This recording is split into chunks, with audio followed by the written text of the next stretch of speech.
후보께서는 민주당 입당 과정에서 이 해당 행위를 하지 않겠다는 서약서를 제출하고 조건부 입당을 하셨습니다. 이 서약서에 어떤 내용이 담겨 있습니까? 사실 서약서를 가지고 여러 왈가왈부도 있었고요. 많은 분들께서 이렇게 얘기를 하신 것도 있습니다. 사실은 서약서 내용은 4가지로 요약할 수 있습니다.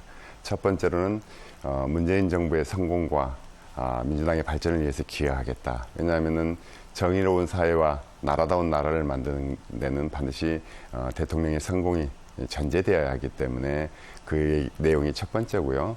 두 번째로는 지금 그 지방형 개헌의 통과를 위해서 노력하겠다라는 것이 두 번째고, 세 번째로는 남북 정상회담을 비롯해서 한반도의 평화 정착을 하는 데 기여하고 노력하겠다는 것이고, 네 번째로는 이번 선거에서 정책 선거를 통해서 공정하고 합리적인 선거를 치르겠다라는 것이 네 번째입니다. 이 네 가지는 제가 그동안 주장해왔던 것하고 궤를 같이 하기 때문에 큰 문제가 없는 것입니다. 네. 후보께서는 순천대 총장 또 전라남도 교육감 등 교육계에서 일을 해오셨는데요. 전남지사에 도전하게 된 이유가 뭘까요? 사실 교육이라는 것은 유아기부터 시작해서 노년기까지 평생에 걸쳐서 이루어지는 것이고요. 특히 학생 시절의 그 젊은 시절의 교육은 미래를 설계하는 데 굉장히 중요합니다. 그래서 행정은 현재의 문제를 풀어가는데 현재의 문제를 풀어가다 보니까 지속 가능하지 않고 장기적인 비전을 갖지 못하는 부분들이 참 안타까웠습니다. 그래서 교육적 시각에서 행정을 어떻게 풀어갈 것인가 하는 부분들에 대해서 고민하다가 도지사를 결정하게 됐는데요. 전남은 사실은 산업화 과정에서는 밀려 있었습니다만은 앞으로의 그 4차 산업혁명 시대에서는 얼마든지 우리가 그 각광받는 땅이 될 수 있는데 거기에 대한 대비를 하지 않는 것이 좀 안타까웠습니다. 네. 전남 지역의 문제 중에 하나가 인구가 계속 줄고 있다는 점인데요. 인구를 늘리기 위한 후보만의 정책이 있을까요? 그것도 마찬가지입니다. 인구를 단편적으로 뭐 출산 장려금이랄지 복지랄지 이런 걸 가지고 인구를 늘릴 수는 없고요.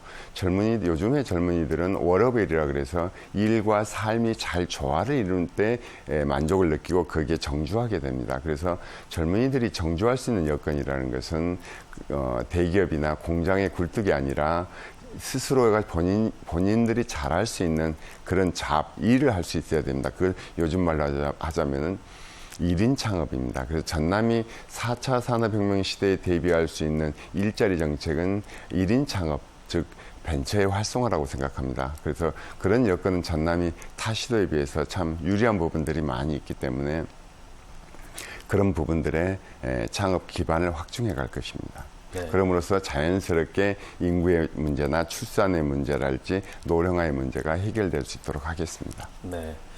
전남 지역에서는 그동안 동북권 소외론이 나오기도 했었고요.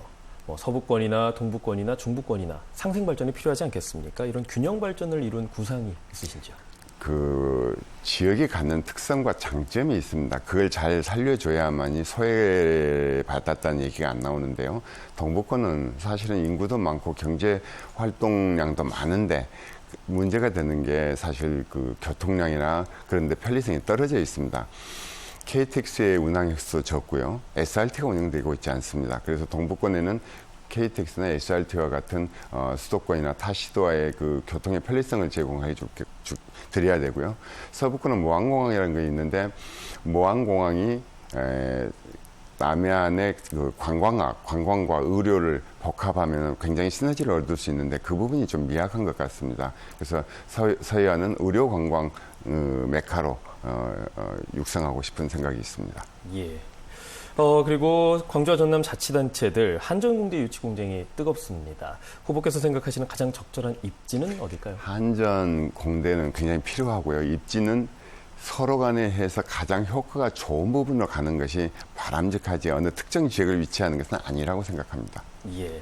마지막으로 전남 도민들께 한 말씀 부탁드리겠습니다.